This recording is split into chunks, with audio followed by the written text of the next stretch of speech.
அண்ணா பல்கலைக்கழக மாணவி பாலியல் வன்கொடுமை செய்யப்பட்ட வழக்கில் குற்றவாளி ஞானசேகரனுக்கு ஆயுள் தண்டனை வழங்கி சென்னை மகளிர் நீதிமன்றம் தீர்ப்பு அளித்துள்ளது.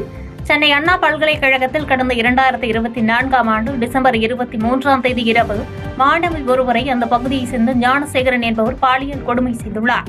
இதுகுறித்து மறுநாள் கோட்டூர்புரம் போலீசில் பாதிக்கப்பட்ட மாணவி கொடுத்த புகாரின் அடிப்படையில் ஞானசேகரன் கைது செய்யப்பட்டார். இந்த வழக்கு சென்னை மகளிர் நீதிமன்றத்திற்கு மார்ச் 7ஆம் தேதி மாற்றப்பட்டது. அதன்படி ஞானசேகரன் குற்றவாளி என்று நீதிபதி தீர்ப்பு அளித்திருந்தார். இந்நிலையில் நீதிமன்ற அறிவிப்பின் பேரில் குற்றவாளி ஞானசேகரனுக்கு 30 ஆண்டுகளுக்கு குறையாத ஆயுள் தண்டனையும் ரூபாய் 90,000 அபராதமும் விதிக்கப்பட்டது. சிறையில் ஞானசேகரனுக்கு எந்த சலுகையும் வழங்கப்படக்கூடாது என்றும் நீதிபதி உத்தரவிட்டுள்ளார்.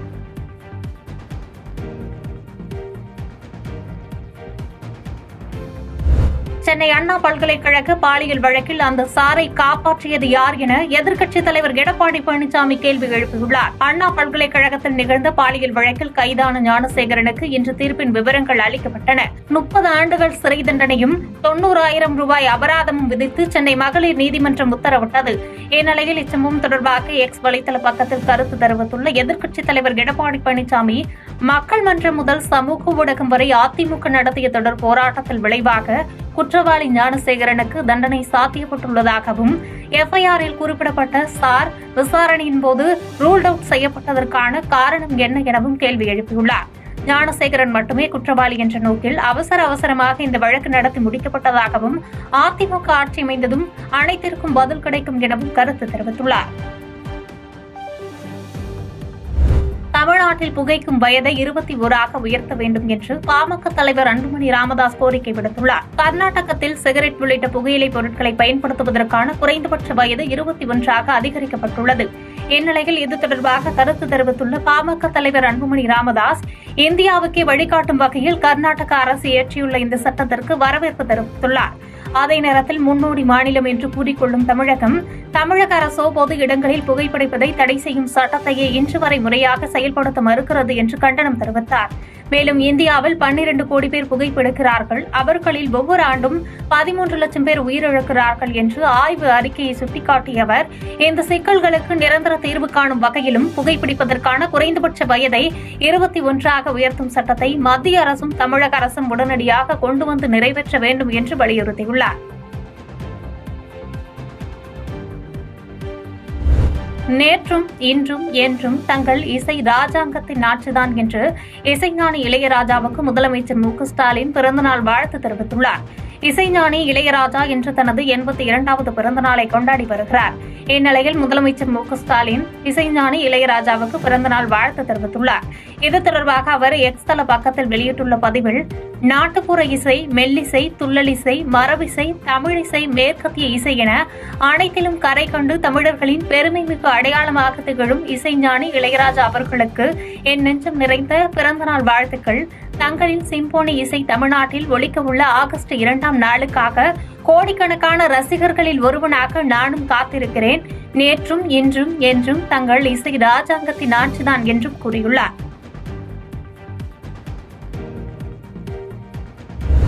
சென்னை மாநகராட்சி பள்ளிகளில் மாணவர் சேர்க்கை 2 மடங்காக அதிகரித்துள்ளதாக தெரிவிக்கப்பட்டுள்ளது. கோடை விடுமுறை முடிந்து அரசு உதவி பெறும் பள்ளிகள் மற்றும் சில தனியார் பள்ளிகள் இன்று திறக்கப்பட்டன. பள்ளிகள் திறக்கப்பட்ட முதல் நாளிலேயே அரசு பள்ளி மாணவிகளுக்கு இலவச பாட புத்தகங்கள் உள்ளிட்ட கல்வி உபகரணங்கள் வழங்கப்பட்டுள்ளது. இதனிடையே சென்னை மாநகராட்சி பள்ளிகளில் மாணவர்கள் சேர்க்கை 2 மடங்காக அதிகரித்துள்ளது. கடந்த ஆண்டு 6,000 மாணவர்கள் புதியதாக சேர்ந்த நிலையில் இந்த ஆண்டு 16,490 மாணவர்கள் சேர்ந்துள்ளனர். அதிகபட்சமாக எல்கேஜி, யுகேஜியில் 7,500 மாணவர்கள் சேர்ந்துள்ளனர் என்பது குறிப்பிடத்தக்கது.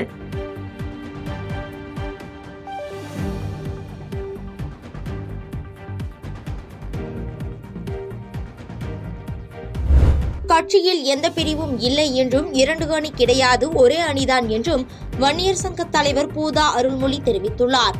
அரியலூர் மாவட்டம் ஜெயங்கொண்டத்தில் தற்பொழுது மாவட்ட செயலாளராக பொறுப்பேற்றுள்ள காடுவெட்டி ரவி தலைமையில் நடைபெற்ற பொதுக்குழு கூட்டத்தில் கலந்து கொண்ட பின் வன்னியர் சங்க தலைவர் பூதா அருள்மொழி செய்தியாளர்களை சந்தித்து பேட்டியளித்தார். அப்பொழுது பேசிய அவர், ராமதாஸ் பேச்சை கேட்டு நடந்தால் அன்புமணிக்கு முதல்வர் பதவி கிடைக்கும் என்றும், மேலும் கட்சியில் எந்த பிரிவும் இல்லை என்றும், 2 அணி கிடையாது, ஒரே அணிதான் என்றும் தெரிவித்துள்ளார்.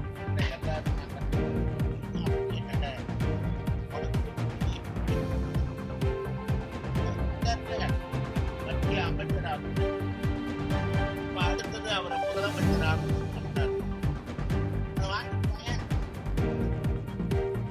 முதலமைச்சரா வாங்கிட்டு போய் நாங்க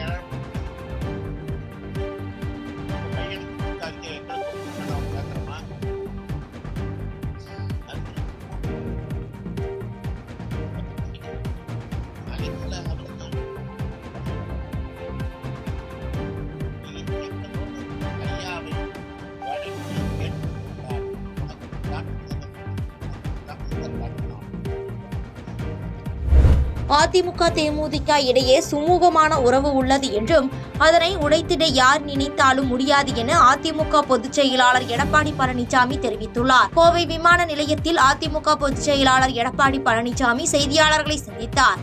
அப்போது பேசிய அவர், திமுக ஆட்சிக்கு வந்த பிறகு கடந்த 4 ஆண்டுகளாக மக்கள் விரோத ஆட்சி தமிழகத்தில் நடைபெற்றுக் கொண்டிருக்கிறது என்றும், தினம்தோறும் கொலை, கொள்ளை, பாலியல் வன்கொடுமை, வழிப்பறி நடக்கிறது என்றும் தொலைக்காட்சி மற்றும் பத்திரிகைகளில் இந்த செய்திதான் பார்க்கப்படுகிறது என குற்றம் சாட்டினார்.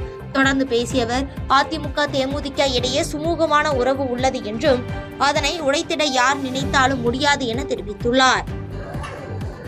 திராவிட முன்னேற்ற கழகம் ஆட்சிக்கு வந்த பிறகு கடந்த 4 ஆண்டு காலமாக மக்கள் விரோத ஆட்சி தமிழகத்திலே நடைபெற்றுக் கொண்டிருக்கின்றன.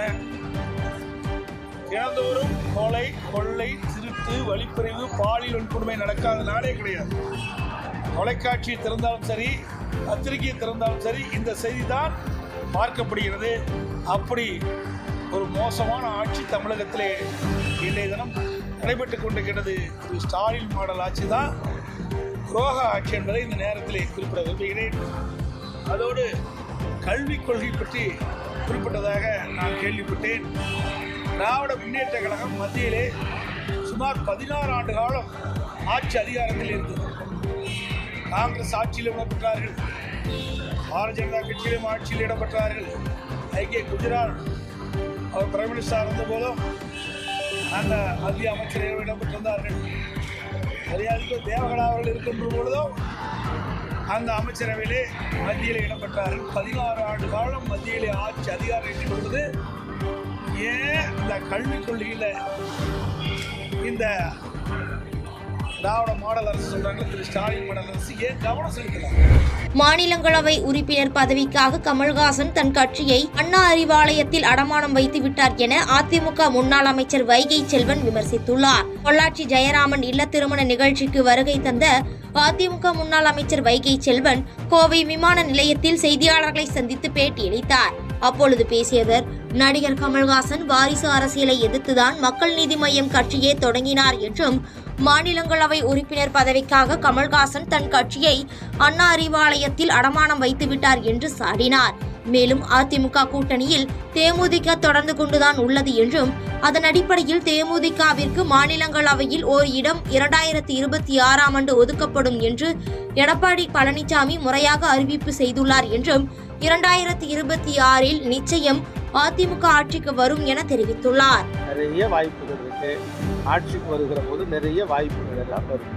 இன்னைக்கு திமுகவில் நடிகர் கமலஹாசனுக்கு மக்கள் நீதி மய்யம் தலைவர் அவருக்கு அந்த ராஜ்யசபா சீட்டு கொடுத்திருக்கிறது மிகப்பெரிய ஒரு விமர்சனத்துக்குள்ளாயிருது. அவர் திமுகவை எதிர்த்தார், இப்போ அவங்களுக்கு பின்னாடி ஒளிஞ்சிருக்காரு. கமலஹாசன் வாரிசு அரசியலை எதிர்த்து தான் கட்சியை தொடர்ந்து மக்கள் நீதி மய்யம் என்று சொல்லி ஒரு நாடாளுமன்ற உறுப்பினருக்காக ராஜ்யசபா சீட்டுக்காக அண்ணா அறிவாலயத்திலே தன் கட்சியை அடகு வைத்து விட்டார் என்கிற குற்றச்சாட்டு இருக்கு.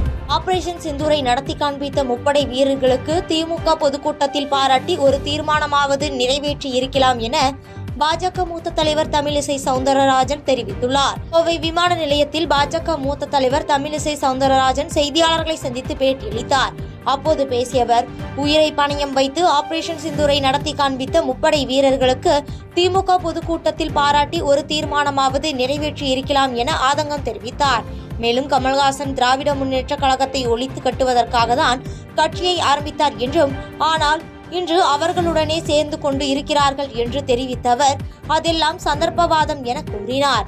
மேலும் ஓரணியில் தமிழகம் இல்லை என்றும், தள்ளாடும் தமிழகமாக இருக்கிறது என விமர்சித்து பேசினார். எல்லாவற்றுக்கும் மேல 12வது தீர்மானம் ரயில்வேயில் தமிழக அரசுக்கு உதவாத ரயில்வேக்கு கண்டனமா. வந்தே பாரத் இந்தியாவிலேயே அதிக வந்தே பாரத் போடப்பட்டிருக்க இருக்கிறது இங்க கோவைக்கு கூட நம்ம அவ்வளவு அவசரமா 4-5 மணி நேரத்துல வந்துடுறோம். அதனால வேண்டுமென்றே காழ்ப்புணர்ச்சியோடு கொடுக்கப்பட்ட தீர்மானங்கள், குறிப்பாக செந்தூர் ஆபரேஷனுக்கு அந்த ராணுவத்தில் உள்ள வீரர்களுக்கு, பெண்களுக்காவது நன்றி சொல்லியிருக்க வேண்டும் என்பது எனது கருத்து.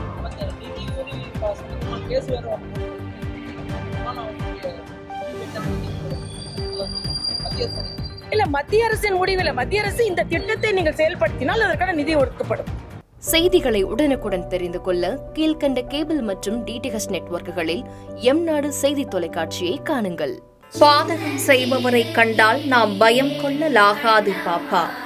மோதி மிதித்துவிடு பாப்பா, அவர் முகத்தில் உமிழ்ந்து விடு பாப்பா. அண்மை செய்திகளை உடனுக்குடன் தெரிந்து கொள்ள இணைந்திருங்கள் எம்நாடு தொலைக்காட்சியுடன்.